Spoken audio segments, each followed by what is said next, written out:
So talking about reflections, we will be performing reflections. We need to know about reflections in all transformations because they make congruent shapes. And congruent is huge in geometry. And then you'll know you can do it if you can identify the line of reflection. That's the first thing we're going to do. And correctly reflect a figure over the line of symmetry. We'll start with these. Line or reflectional symmetry. Line symmetry or reflectional symmetry. You see a reflection in the mirror, it's a reflection. So mirror images is what I think of.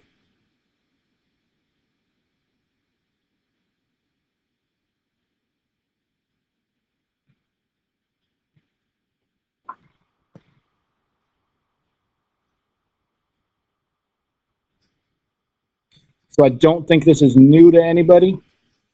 Identifying lines of symmetry, it's just where can you fold the shape that it matches up so that's a mirror image on each side of that line. So for the heart, right here down the middle.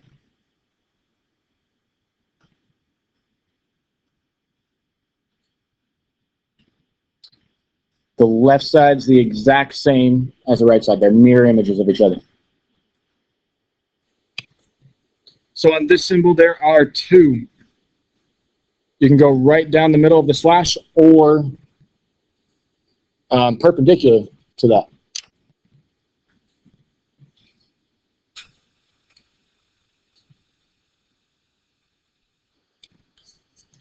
So this giant plus sign, you can go right down the middle or horizontal, and you can also, here they are all at once, go diagonal. Diagonal this way or the other way. So diagonal either way. So I saw 4 lines there. So here's another shape. We got the square.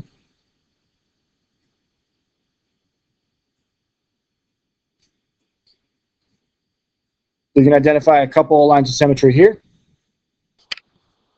So the first one, if you go L to R, that'll reflect upon itself. B to Y, kind of the same thing, the other direction. H to E, straight across. And I to T, straight up and down.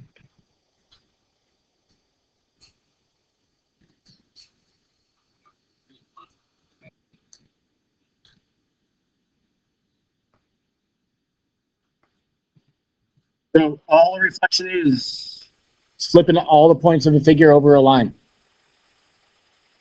So if you've got the line, you just flip all the points over that line.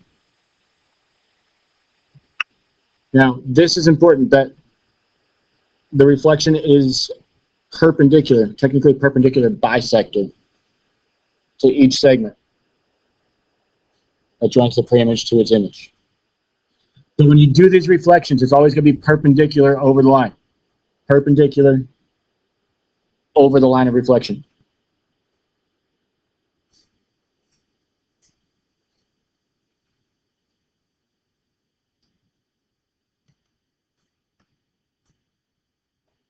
But when you do a reflection, it creates congruent shapes, which means the shape, the side lengths, parallel, corresponding angles, all of that, that's all stays the same because the shapes are congruent before and after.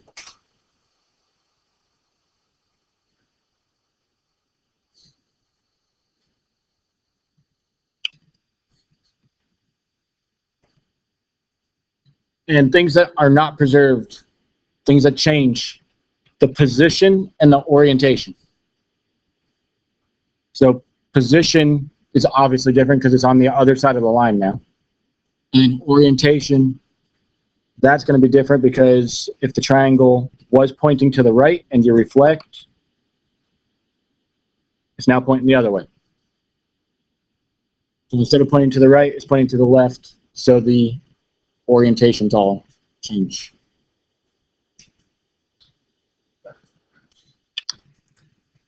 How do you know when to do a reflection? Well, obviously, if they tell you, if it says reflect over the y-axis, for example, if it says reflect, that's a pretty good indicator that it's going to be reflection.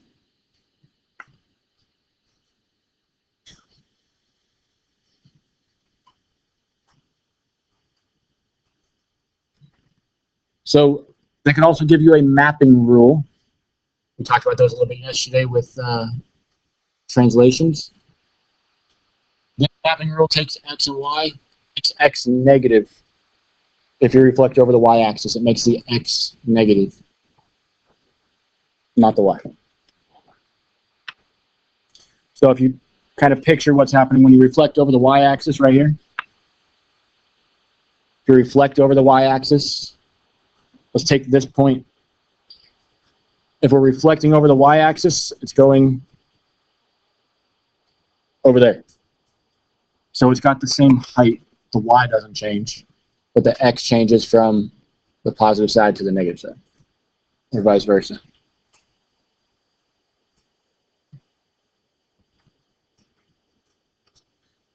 Or they could give the notation R means reflect, and then the little y-axis written down at the bottom, that just means where you're reflecting over.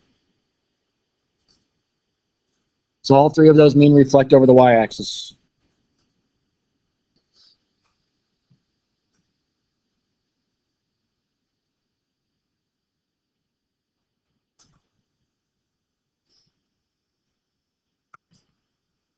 So let's expand that a little bit.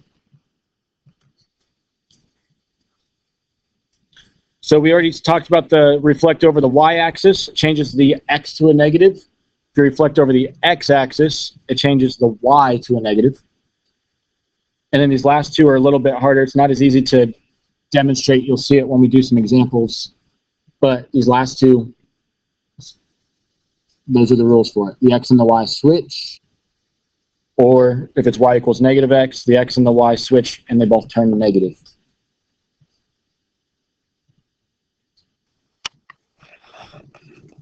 So reflecting across the x-axis and y-axis kind of made sense when I showed you how it flips over the y. The y value would stay the same.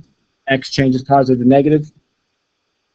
It's not as easy to understand visually why this works, but if you tie a little bit of algebra, if y equals x, that means you can substitute one in for the other. So instead of the x, you could write the y because they're equal. Substitute it. Instead of the x, you can write y in that spot. So instead of the y, you write x. Instead of x, you write y because they're equal. You can substitute between them. And it's kind of the same thing here with the y equals negative x. Just happens with the negative also.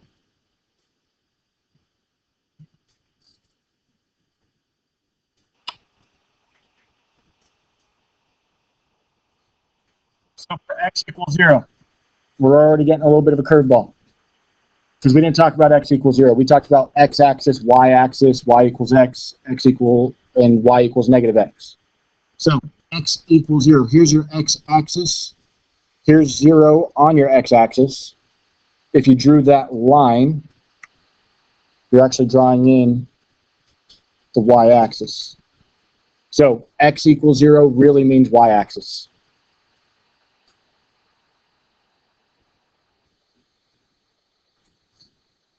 So since that's y-axis, we're using the mapping rule.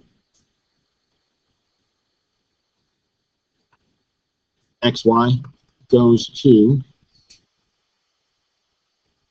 here's our y-axis, negative x, comma y.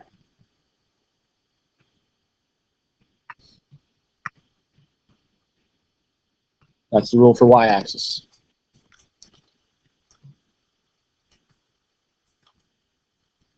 So we could apply that rule, but it's actually easier just to kind of count it out. We know it's going to go perpendicular, so it's going along that line. It's just going straight across. So this is currently 2 spaces to the left. We're going to move it over, put it 2 spaces to the right, and call it O prime.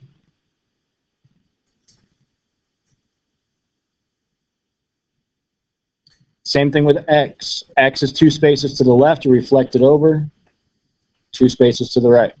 x prime.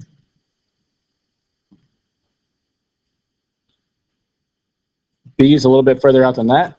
It's 5 spaces total. So it ends up over there. Call it B prime. And draw the triangle.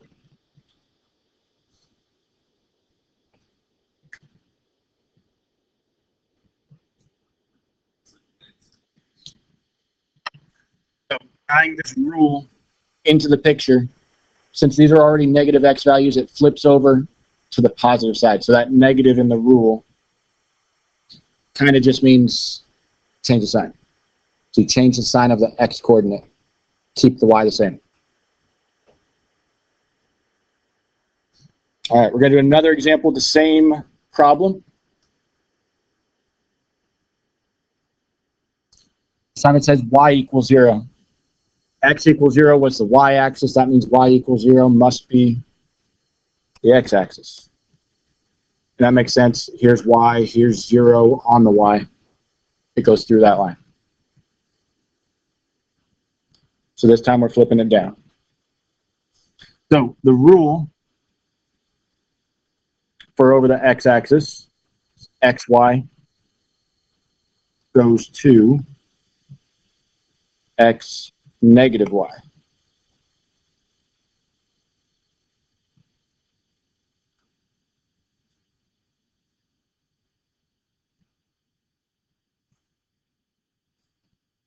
And we're flipping it over this line, so taking all these y values, flipping them down. 2 spaces up, goes 2 spaces down. That's x prime. B, kind of the same thing. There's B prime.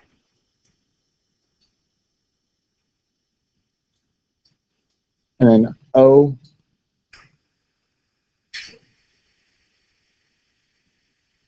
goes to O prime, and draw the triangle. So now we're going to reflect this rectangle over y equals x. So the rule for y equals x was xy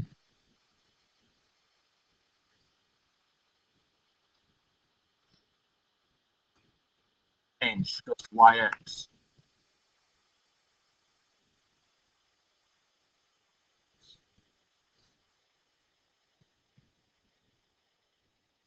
So these are hard to do just by looking at it. It's really hard to do just by looking at it. So we're going to actually write out the coordinates that we're starting with. So B, that's 0, 2. And we're going to apply that rule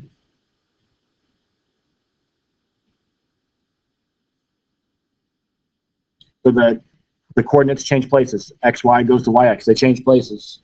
So the 2 goes first and the 0 goes second. You swap the X and the Y. So 2 goes first, 0 goes second. That's B prime.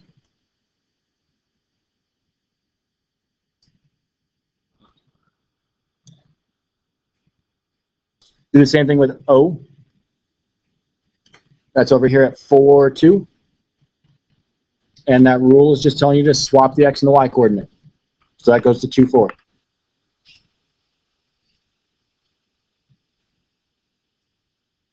There's O prime.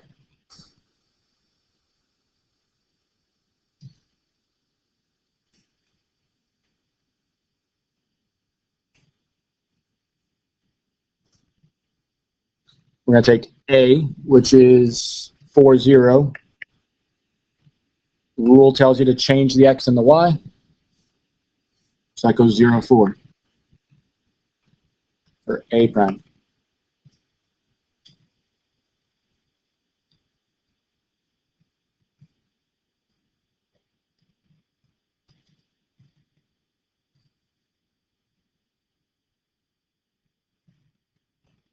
And then last, we take T, which is 0, 0. And that's going to change those places. You still get 0, 0. So that stays still.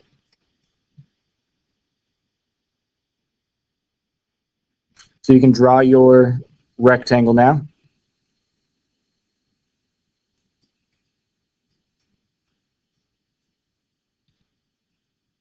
So we followed the rule. That must be it. That must be where it's supposed to go.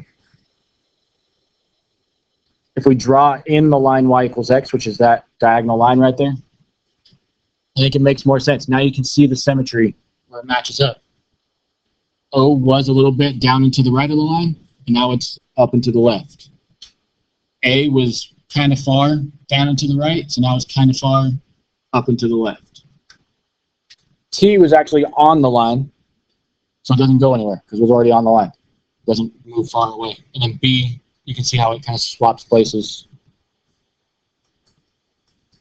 So it's hard to look at the line and know where to put stuff. It's easy to see that it was right, though, if you draw the line.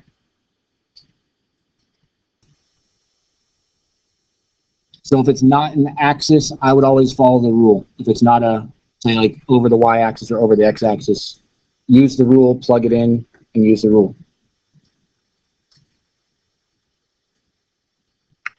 All right, we're going to do the same problem. We're going to start over. This time with y equals negative x. So the rule this time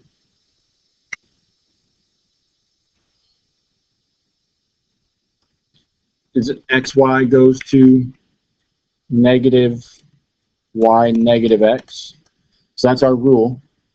We're going to take those same coordinates, b, o, a, and t.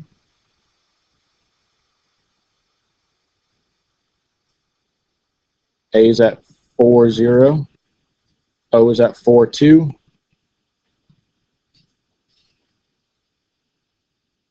And B is 0, 2. And we're going to take all of those with that rule.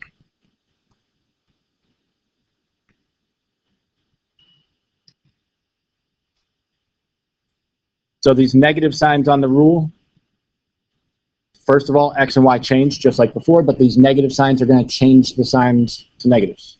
Positive to negative. If they were negative, it would change it to a positive.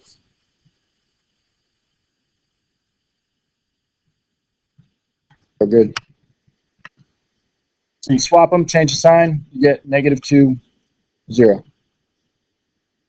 And for O prime, you get negative 2, negative 4. Good.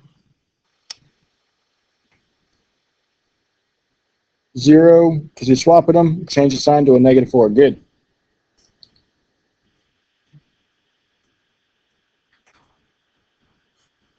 So we can plot all these points. Negative 2, 0. Negative 2, negative 4. 0, negative 4, and 0, 0. And you can draw that rectangle. And then if you draw in the line, that y equals negative x line, which goes this way, you can verify that your answer is right. It looks like it reflected over that. That's your line of symmetry. That's the reflection line. That's what it's supposed to happen. You're looking for the letters that are going to match up when you're trying to find the line of reflection. So if you're trying to match U and U prime, U is going to go to U prime. P is going to go to P prime. C is going to go to C prime. So what we can really apply here, way back at the beginning of these notes,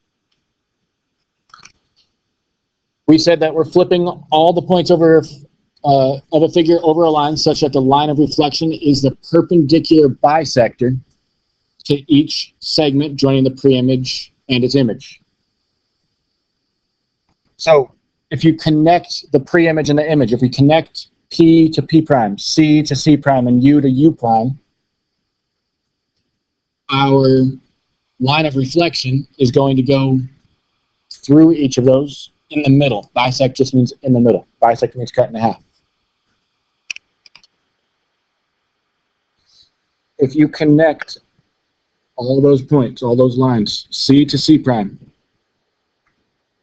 U to U prime, and P to P prime, our line of reflection is going to go perpendicular to those and right down the middle.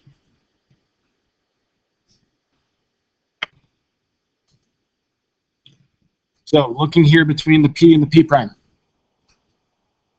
we got to cut that line in half because it's going to go in the middle. It's going to be a bisector in the middle. So there's the middle of that line. That bisects it. That cuts it in half. Same thing with the C to C prime. This is the middle of those 2 points. And then same thing right here. So once you have at least 2 of those, you have your line. Once you have 2 points, you have your line. So your line of reflection is right there.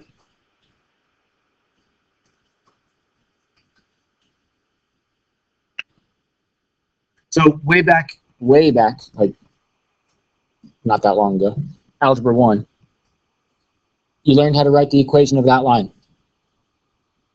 Y equals mx plus b.